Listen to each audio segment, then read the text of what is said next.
Hey everyone, it's Mr. Carr again. Today we're going to be looking at 2-3 day one. What we're going to work with on this one is we're going to look at dividing polynomials using what's called long division and synthetic division. Okay, so dividing with polynomials is similar to what we've done with factoring in the past, but it's got its own little thing that we're going to do here. So the first thing we're going to talk about is long division. So long division is going to be set up very similar to what we do regular long division with just our numbers. If I want to factor, so it says factor completely using long division if 2x minus 5 is a factor. So what we're going to look at there is 2x minus 5 is going to divide into 6x cubed plus 17x squared minus 104x plus 60. Okay, so when I set this problem up, one thing to look for, if I start at x cubed, make sure it's x squared and x to the first, and then technically x to the 0. I need to represent anything that's missing as like a 0x squared. So for example, if this was actually 6x to the fourth, then I skipped to the 17x to the second, I would want to put in 0x to the third in there as well. So when I do my long division, very similar to with our numbers, we're going to compare the beginnings here. How many times does 2x go into 6x to the third? Or what can I multiply 2x by to make it look like 6x to the third? So I'm going to do that by 3x squared. Now I take 3x squared and I multiply it to both of those, 2x and negative 5. So 6x to the third minus 15x squared. Just like with long division, you need to subtract the entire row. So that means I'm going to subtract the 6x cubed, but I'm also going to subtract the negative 15x squared, which means I'm really going to just turn it into a positive. That's probably the easiest way to do it is that at this spot, we just switch all signs. Positive goes to negative, negative goes to positive. So now when I combine these, the whole goal was to cancel this out, so that's gone. I got 17 plus 15 to give me 32x squared. Just like long division with numbers, I'm going to drop the next thing down, so it's a negative 104x. So from there, again, I'm going to go back to my 2x, and how do I make 2x look like 32x squared? So that's going to be a positive 16x. And I'm going to go through my process again. So 16x times 2x, 32x squared.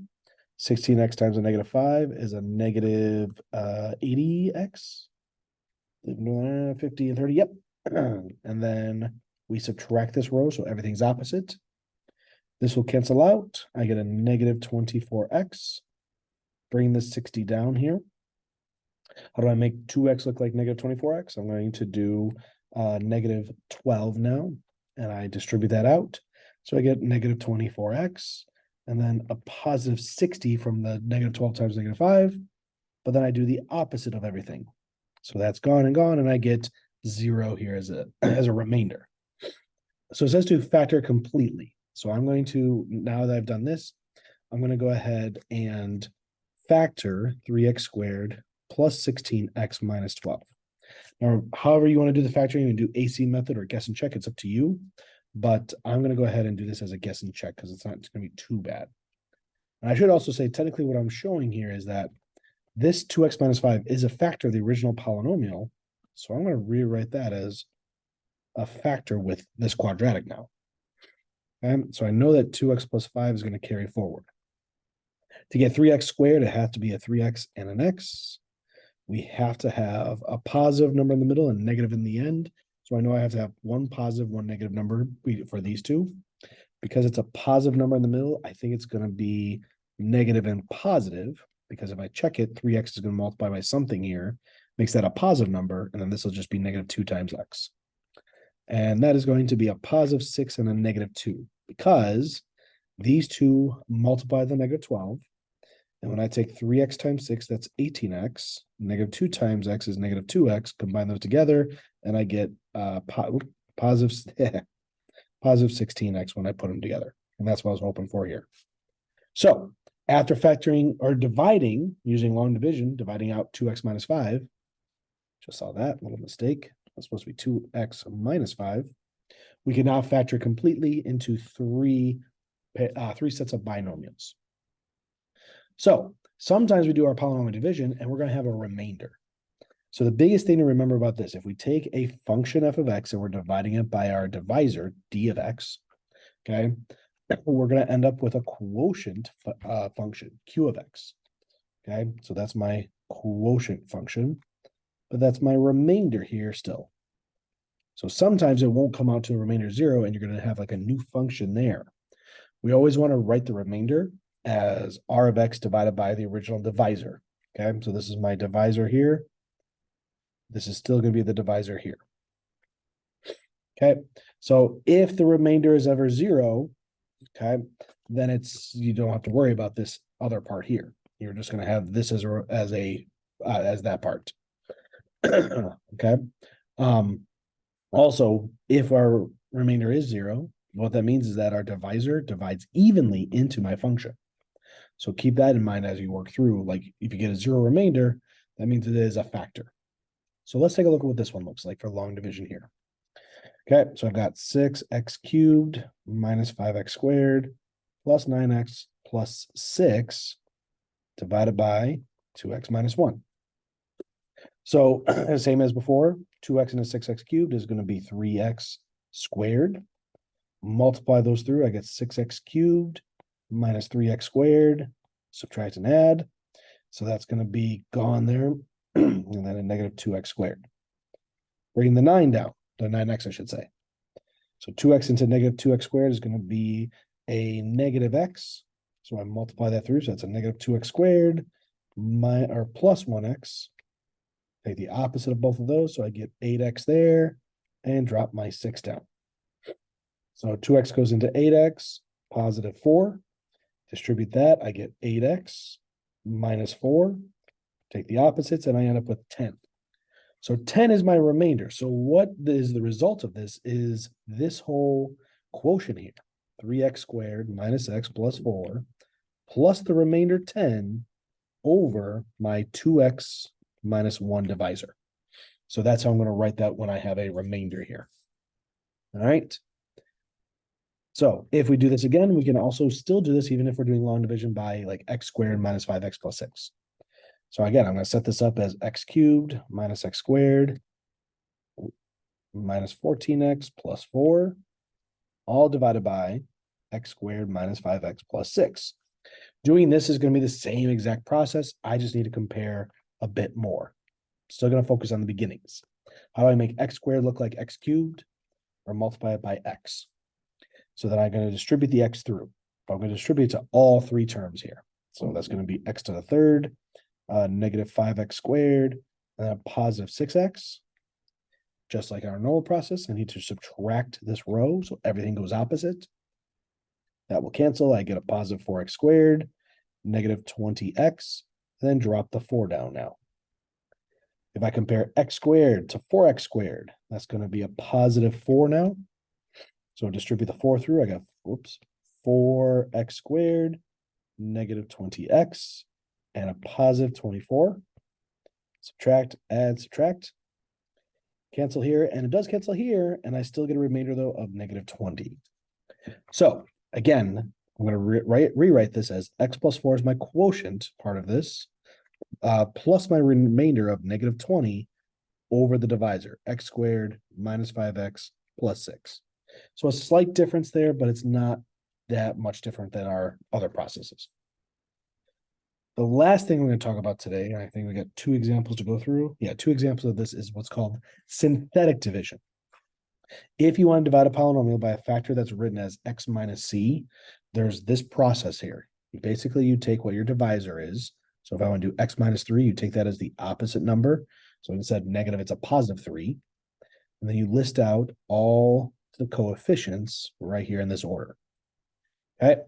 Make sure that if you ever skip a variable, so if it was like x cubed and there was no x squared, make sure you put a 0 there to represent it still. So we have 6, negative 20, 5, 18, and none. So what happens is you do your synthetic division, you drop your first number here, so that's my 6, and every number that's in this row is going to be multiplied by this number here. So 3 times 6 gives me 18. Then we combine these two numbers together to get negative 7. Multiply that number now by 3 to get negative 21. And then you go through. This is that the algorithm because we're just repeating the same pattern over and over until we get to a value down here. And that's the remainders, this lower right part. Okay, so let's look at an example of this one. We're going to do synthetic division. So we're going to have x minus 3. That'll give me a positive 3 here in the box. I got 2, negative 4, negative 3, negative 6, negative 5, and then negative 8 here. So 2, negative 4, negative 3, negative 6, negative 5, and negative 8.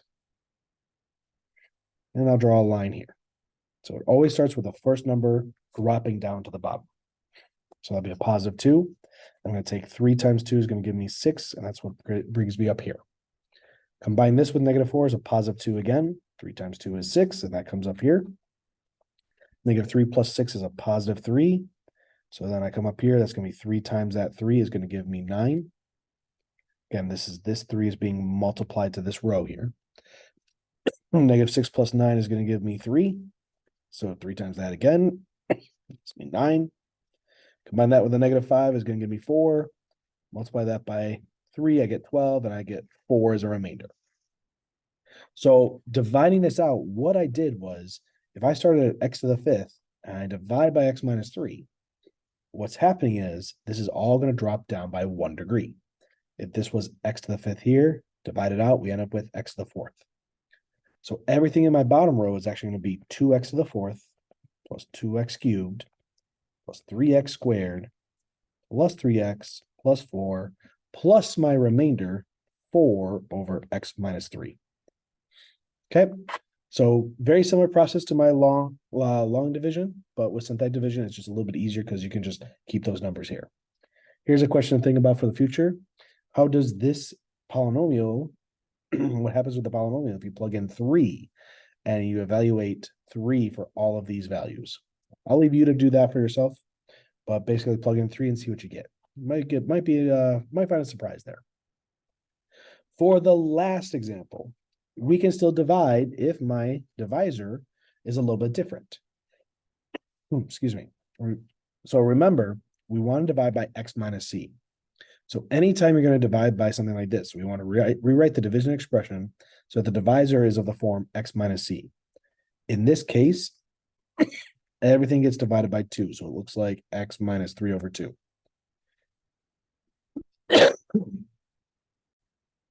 Sorry about that. So it's going to be x minus 3 over 2. So I can put 3 over 2 in the box over here in the corner. However, because I'm dividing this out by 2, everything here also needs to be divided by 2. Additionally, you notice how I don't have an x here. I'm skipping over that. So that's going to be a 0x that I need to represent in my synthetic division. So 12 divided by 2 gives me 6. 10 divided by 2 is 5. Negative 18 divided by 2 is negative 9. Negative 12 divided by 2 is a negative 6. 0 goes there. Negative 8 divided by 2 is a negative 4. Now everything just works normally. I'm just dealing with 3 over 2 as my value to multiply through and everything. So we'll drop the 6 down. 3 over 2 times 6 is going to give me 9. Okay. 5 plus 9 gives me 14. 3 over 2 times that is going to give me 21. Combine those together and I get positive 12. 3 over 2 times that is going to give me 18. Combine there, I get 12 again. 3 over 2 times that is going to give me 18 again. So I combine there to get 18. And then 3 over 2 times 18 is going to give me 18 divided by 2 is 9 times 3 is 27. So I end up with a remainder of 23. Once again, this was x to the 5th I started at. So this is going to be x to the 4th. So I'm going to have 6x to the 4th plus 14x cubed plus 12x squared plus 12x plus 18 plus 23 over my original divisor, which is 2x minus 3.